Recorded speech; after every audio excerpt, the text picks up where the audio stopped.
Hey guys, Ryan Earnhardt here from CreativeSoundLab.tv. Well, today we're going to be comparing using an odd number of microphones.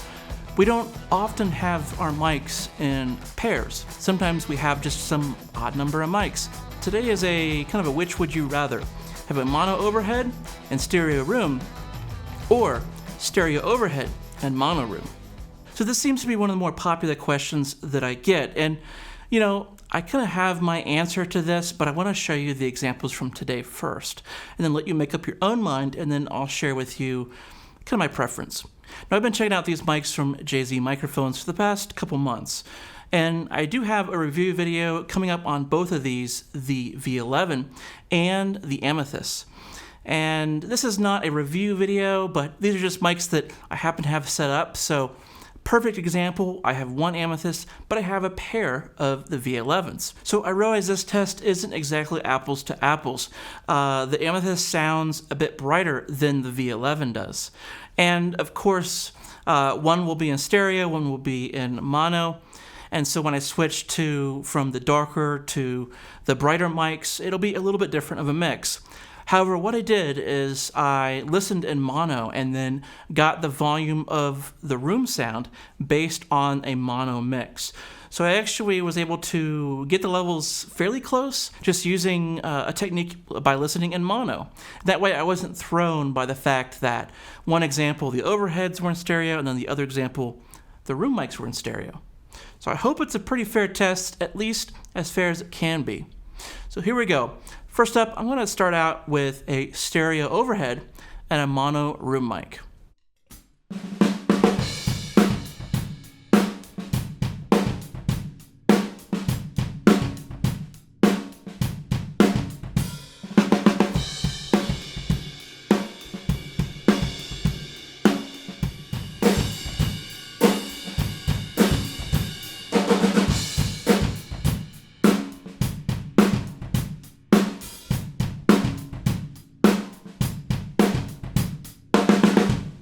Okay, same set of mics, but this time a mono overhead and stereo room.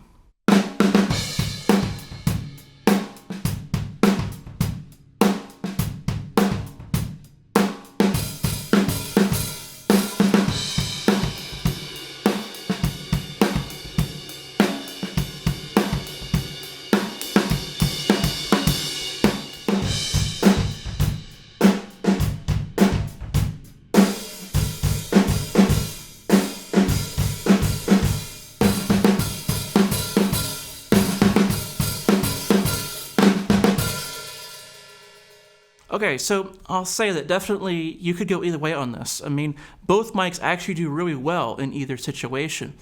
I don't know that I've ever quite heard my room sound like this out of these V11s. There's a very natural boost at 100 hertz without proximity effect. And there's a really cool kind of chewiness, almost kind of an 80s gated reverb happening here. And I never quite had my room sound like this. I don't know whether perhaps it's a mic or maybe there's some sort of weird reflection point happening. But I was really excited to hear this result. I mean, this sounds amazing. But then again, that Amethyst as a room, it sounds actually really nice as well. You get a little bit more top-end clarity out of that snare, which is always helpful.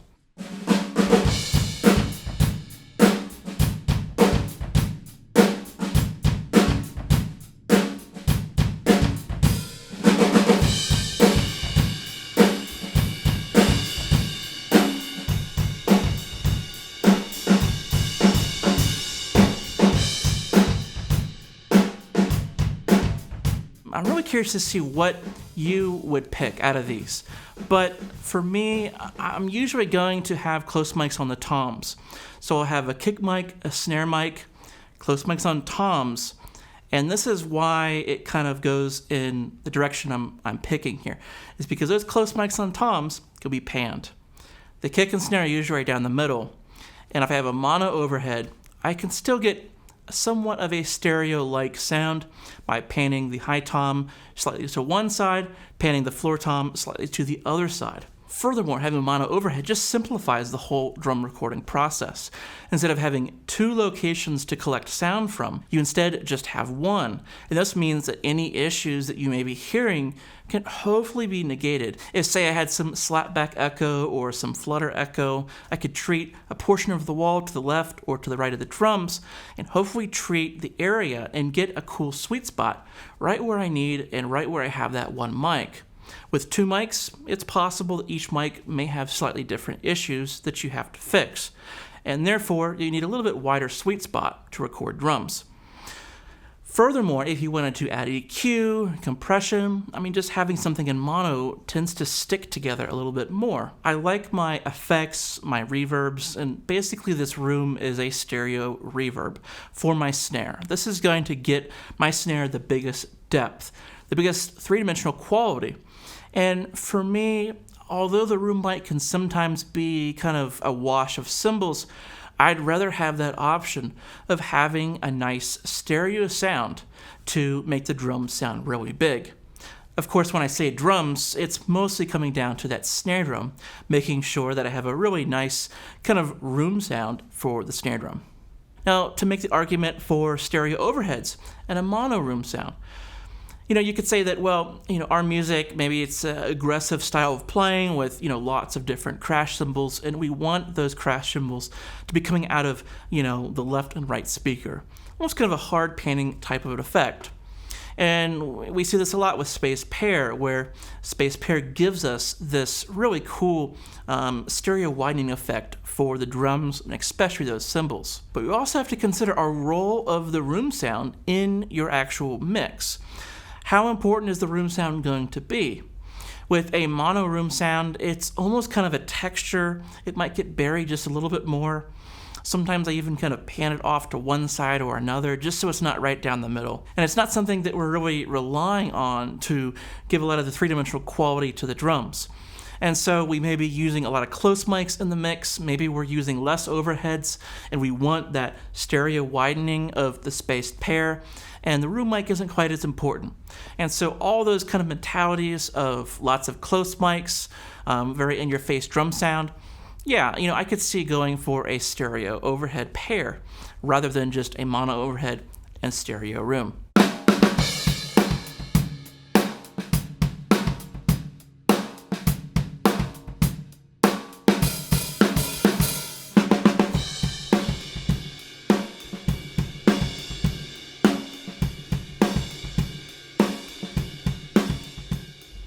So perhaps for slower or more mellow genres, perhaps you want a more open sound and you'd go for the stereo room. In that case, we could also use that mono overhead as kind of a lo-fi or kind of an old school sound. I'm thinking of kind of a Norah Jones or just a minimalistic type drum sound where everything is very kind of nuanced and you can appreciate the sounds because there's actually space in the music to hear those sounds. So, I'm curious to know your thoughts. What do you do with an odd number of microphones? How do you use them? Do you go mono on one particular area, or do you just say, I'll just use stereo and just work with only the pairs that you have? But I'd be really curious to hear your thoughts and kind of your argument either way on what route you would take on this. I'll be hanging out in the comments below.